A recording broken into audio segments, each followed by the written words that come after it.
Bismillahirrahmanirrahim. Masih di bab kelima, yaitu seputar larangan-larangan bagi orang yang haid dan nifas. Asani at-tawafu. Yang kedua, larangan bagi orang yang sedang haid dan nifas, yaitu tawaf. Dan ini didasarkan kepada beberapa dalil. Dalil yang pertama, yaitu sabda Nabi alaihi salatu wassalam. Kata Nabi, at-tawafu bimanzilatis sholat. Tawaf itu setara dengan sholat. Illa annallaha qad ahalla fihi an-nutqa. Hanya saja di dalam tawaf itu diperbolehkan untuk berkata. Dan ini diriwayatkan oleh Imam At-Tirmidzi, Imam Hakim, dan Imam Ad-Daruqutni. Kemudian dalil yang kedua yang diriwayatkan oleh Imam Bukhari dan Imam Muslim yang diterima dari Siti Aisyah bahwasannya ketika Siti Aisyah sedang melakukan haji, kemudian Siti Aisyah haid, maka Nabi berkata, "Isna'i ma yasna'u al-hajju." Lakukanlah apapun yang dilakukan oleh orang-orang yang sedang haji. Ghaira alla tatufi fil bait. Kecuali tawaf di Baitullah. Kemudian dalil yang ketiga, waqad ajma'a al-ulama'u ala tahrimit tawafi 'alal haidhi wan nufasa'i. Para ulama telah berijma atau telah bersepakat bahwa sesungguhnya tawaf itu tidak diperkenankan atau dilarang bagi orang-orang yang sedang haid dan nifas.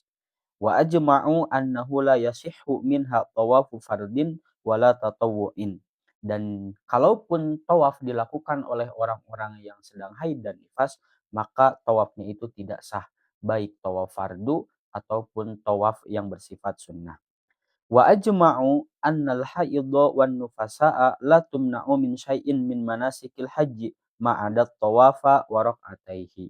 Kemudian para ulama juga bersepakat atau telah berijma bahwa sesungguhnya orang-orang yang haid dan nifas itu tidak dilarang untuk melakukan semua peribadahan haji kecuali tawaf dan sholat 2 rakaat tawaf. Kemudian as-salisu war-rabi'u masul mushafi wa hamluhu. Larangan yang ketiga dan yang keempat bagi orang yang haid dan nifas yaitu larangan meraba Al-Qur'an dan membawa Al-Qur'an. Dan ini didasarkan terhadap firman Allah Ta'ala dalam Quran surat Al-Waqi'ah, la yamassuhu illal mutahharun.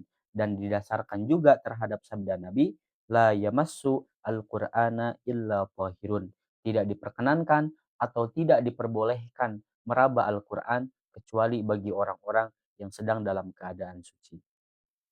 Wal muradu bil mushafi, adapun yang dimaksud mushaf di sini yaitu kullu ma kutiba lidarasati Qur'anin walau ba'da ayatin mufhimatin.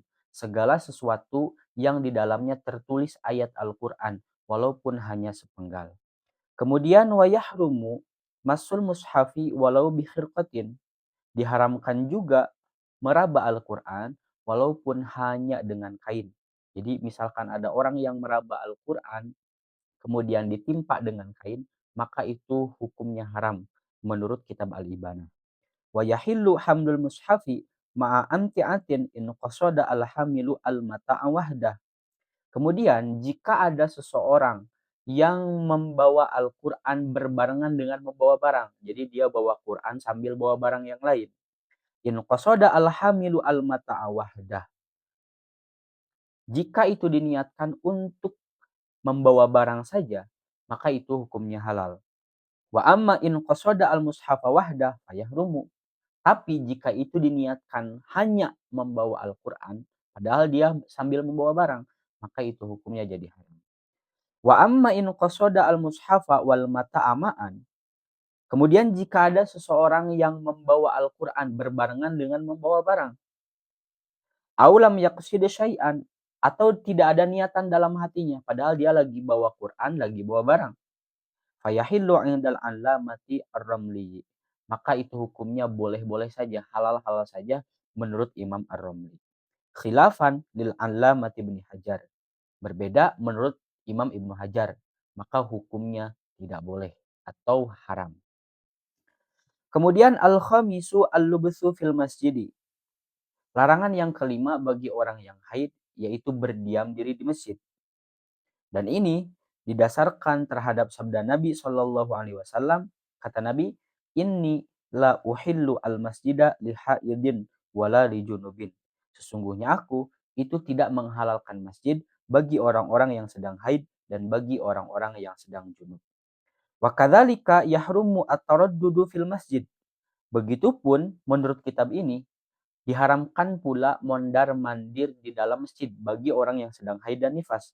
Li'anna taradduda yushbihu al-muktha. Karena sesungguhnya mondar-mandir di masjid itu menyerupai berdiam diri di masjid. Kemudian as-sadisu qiraatul Qur'ani biqasdil qiraah. Larangan yang keenam bagi orang yang sedang haid dan nifas yaitu membaca Al-Qur'an dengan niatan membaca. Yahrumu 'alal haidhi wan nufasa'i qiraatul Qur'ani. Diharamkan bagi orang yang haid dan nifas yaitu membaca Al-Qur'an. Liqaulihi sallallahu alaihi wasallam, ini berdasarkan sabda Nabi sallallahu alaihi wasallam, la yaqra'u al-junubu walal haidu syai'an minal Qur'an. Tidak diperbolehkan atau tidak dihalalkan bagi orang yang sedang junub dan bagi orang yang sedang haid membaca sesuatu daripada ayat-ayat Al-Qur'an. Adapun keharaman membaca Al-Qur'an bagi orang yang sedang haid dan nifas itu ada beberapa syarat. Syarat yang pertama, kauniha biqasdil qiraati wahdaha. Ada niatan membaca. Adapun jika dia tidak ada niatan untuk membaca seperti zikir atau hanya memberi nasihat atau misalkan dia hanya mengucapkan saja tanpa ada niatan membaca, maka itu hukumnya halal. Syarat yang kedua, kauniha bil lafzi bihaitsu tusmi'u nafsaha. Ada lafad yang keluar dari mulutnya bihaitsu tusmi'u nafsaha, sehingga ucapan yang keluar dari lisannya ini terdengar oleh telinganya sendiri. Walihada fala yahrumu ijra'ul qiraati 'alal qalbi min ghairi tahrikil lisan. Oleh sebab itu, maka tidak diharamkan bagi orang yang membaca Al-Qur'an hanya sekedar di dalam hati, tapi tidak ada unsur geraknya lisan. Maka itu diperbolehkan. Wa kadzalika an-nadharu fil mushafi min ghairi tahrikil lisan. Begitupun memandang Al-Qur'an tanpa adanya ucapan yang keluar dari mulut atau misalkan hanya dibaca di dalam hati nih, maka itu hukumnya halal. Kemudian wa ajma'a al-fuqaha'u ala jawazi tasbihi wat tahlili wa sairil azkari ghairil qur'ani lil haidhi wan nufasa'i. Kemudian para ahli fikih itu telah sepakat bahwa orang yang sedang haid dan nifas itu diperbolehkan untuk zikir seperti tasbih, tahlil, dan zikir-zikir yang lain selain ayat-ayat Al-Quran. Kemudian as-sabi'u as-saumu. Larangan yang ketujuh bagi orang yang sedang haid dan nifas yaitu puasa. Ajma'at al-ummatu ala tahrimis saumi alal haidhi wan nufasa'i. Para imam itu telah sepakat bahwa puasa itu haram bagi orang yang sedang mengalami haid dan nifas. Dan kalaupun puasa dilakukan oleh orang yang sedang haid dan nifas, maka hukum puasanya ini dianggap tidak sah.